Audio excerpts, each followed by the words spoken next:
సుగంధమేదు మనస్సునే హరించగా మరాళినైలాగే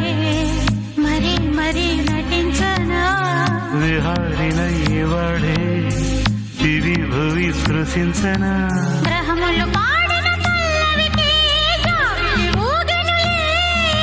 కొమ్మరు తాకి